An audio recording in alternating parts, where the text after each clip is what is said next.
امر بیل episode 92۔ وہاں اب خاموشی تھی، مکمل خاموشی۔ علی سے کبھی کسی اجنبی کے اتنے قریب نہیں بیٹھی تھی، آج بیٹھی تھی۔ وہ انتظار کر رہی تھی عمر کچھ اور کہے، کچھ اور ملامتیں، اور عمر شاید ان تمام باتوں کے جواب میں اس کی طرف سے کچھ کہے جانے کا منتظر تھا۔ شاید چند وضاحتیں، کچھ معذرتیں، پچھتاوے۔ اس سے توقع تھی علی سے اسی طرح کا اظہار کرے گی۔ اس نے ایسا کچھ نہیں کیا۔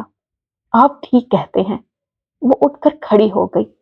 سب کچھ اسی گھر میں شروع ہوا تھا، سب کچھ اسی گھر میں ختم ہو گیا تھا۔ علیزہ نے مڑ کر اوپر والی سیڑھی پر قدم رکھ دیا۔ عمر نے اپنی جگہ سے حرکت نہیں کی، نہ ہی اس نے کچھ کہا۔ وہ خیر ہموار قدموں سے چلی آئی۔ اس نے پیچھے مڑ کر دیکھنے کی کوشش نہیں کی۔ وہ جانتی تھی پیچھے رہ جانے والے شخص نے بھی اسے مڑ کر نہیں دیکھا ہوگا۔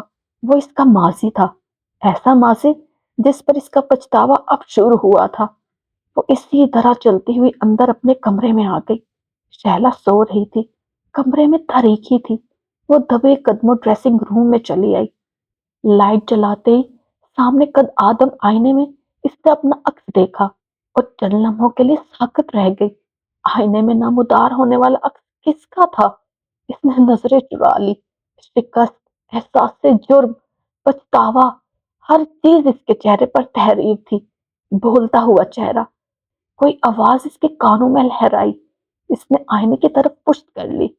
وہ اس وقت وہاں مزید کسی ماتم کے لیے نہیں آئی تھی۔ ماتم کی گنجائش کہاں رہ گئی تھی؟ وہ باتھ روم میں چلی گئی۔ چہرے پر پانی کے چند چھینٹے مار کر اس نے ان کی ابھری ہوئی تحریروں کو مٹانے کی کوشش کی۔ نیم گرم پانی نے اس کی سوجی ہوئی آنکھوں کو قدرے سکون پہنچایا۔ وہ بنا سوچے سمجھے کسی مشین کی طرح چہرے پر پانی کے چھینٹے مارتی گئی۔ واش بیسن میں گرتے ہوئے پانی کی آواز سے وہ جیسے اپنے کانوں میں گونجتی ہوئی آوازوں کے شور کو دبانے کی کوشش کر رہی تھی۔ جب وہ اس میں ناکام رہی تو اس نے ہار ماننے والے انداز میں چھینٹے مارنا بند کر دیے۔ پانی کی ٹوٹی بند کر کے وہ واپس ڈریسنگ روم میں آ گئی اور دراز میں نیند کی گولیاں تلاش کرنے لگی۔ واپس نیند طریق بیڈ میں جا کر وہ ایک گلاس میں پانی لے کر ڈریسنگ روم میں آئی اور اس نے 2 گولیاں پانی کے ساتھ نگل لی۔ پھر وہ ڈریسنگ روم کی ایک دیوار کے ساتھ ٹیک لگا کر فرش پر بیٹھ گئی۔ اس کے ہاتھ میں پانی کا گلاس ابھی بھی موجود تھا، مگر اس میں پانی نہیں تھا۔ وہ خالی ذہنی کے عالم میں گلاس کو دونوں ہاتھوں کے درمیان گھماتی رہی۔ وہ نیند کا انتظار کر رہی تھی، واحد چیز جس کے سوا اسے اس وقت اور کسی چیز کی ضرورت نہیں تھی۔ صرف نیند ہی اسے ان آوازوں سے چھٹکارا دلا سکتی تھی جنہوں نے اس وقت اس کے پورے وجود کو گنبد بنا کر رکھ دیا تھا۔ آوازیں، پاس کر، سرگوشیاں، ہنسی، کہکے، وہاں کیا نہیں تھا؟ اگلی بار میں علیزے کو جوائے دوں گا۔ گلاس پر علیزے کی گرفت سخت ہو گئی۔ اسے نیند کے علاوہ کسی چیز کا انتظار نہیں تھا۔ میں تمہیں مس کروں گا۔ وہ اٹھ کر کھڑی ہو گئی۔ شاید نیند لانے کے لیے بھی 2 گولیاں کافی نہیں تھی۔ اس نے پانی کے ساتھ ایک اور گولی نگل لی اور دوبارہ وہیں بیٹھ گئی۔ کیوں گرینی، علیزے پہلے سے زیادہ خوبصورت نہیں ہو گئی؟ اس نے ہاتھ میں پکڑا ہوا گلاس دور پھینک دیا۔ شیشے کا گلاس کارپٹ پر گرا لیکن ٹوٹا نہیں۔ اسے وہاں موجود ہر چیز سے الجھن ہو رہی تھی۔ میں بہت کوشش کروں تو بھی اپنے اندر تمہارے لیے کوئی خاص قسم کے جذبات دریافت کرنے میں ناکام ہو جاتا ہوں، اور ایسا متعدد بار ہوا ہے۔ تو کیا میں یہ نہ سمجھوں کہ مجھے تم سے محبت نہیں ہے؟ علیزے کو نیند آنے لگی تھی۔ اس نے اپنی آنکھوں کو بوجھل ہوتے ہوئے محسوس کیا۔ 10 سال میں کبھی ایسا ہوا ہو کہ میں نے تم سے اظہار محبت کیا ہو؟ میں نے نہیں کیا۔ اگر دنیا میں محبت نام کا کوئی جراثیم موجود ہے تو میں تمہیں یقین دلاتا ہوں کہ اس سے میرا دل اور دماغ کبھی متاثر نہیں ہوا۔ وہ اٹھ کر کھڑی ہو گئی۔ لڑکھڑاتے قدموں کے ساتھ وہ ڈریسنگ روم کا دروازہ بند کر کے بیڈ روم میں آ گئی۔ مرد اور عورت کے درمیان ہر رشتہ محبت کا رشتہ نہیں ہوتا، چاہو تو بھی نہیں بن سکتا۔ جیسے تمہارا اور میرا رشتہ، اپنے اور میرے رشتے کو اگر تم نے اتنے سالوں میں کبھی غیر جانبداری سے نہیں دیکھا تو یہ تمہاری غلطی ہے۔